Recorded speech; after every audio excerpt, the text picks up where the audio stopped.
క్షణికావేశంలో చేసే తప్పులను సరిదిద్దుకోవడానికి లోక్ అదాలత్ ఒక మంచి వేదిక అన్నారు జగిత్యాల జిల్లా కోర్టు ప్రధాన న్యాయమూర్తి రత్న పద్మావతి. ఇవాళ జగిత్యాలలో లోక్ అదాలత్ను నిర్వహించారు జడ్జి. పలు జంటలు రాజీపడి మళ్లీ ఒకటయ్యారు. ఒకరికి ఒకరు పూలదండలు మార్చుకుని కొత్త జీవితానికి సంకేతమిచ్చారు. కలహాలు ఎంత పెద్దవైనా రాజీతోనే పరిష్కారమని, కలిసి ఉండే జీవితం కంటే విలువైనది ఇంకేదీ లేదు అని అన్నారు.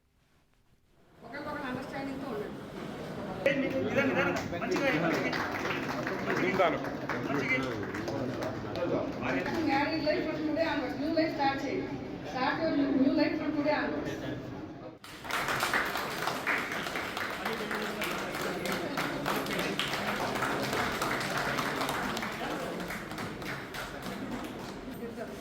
Madam, ఇద్దరు మంచిగా ఉండండి.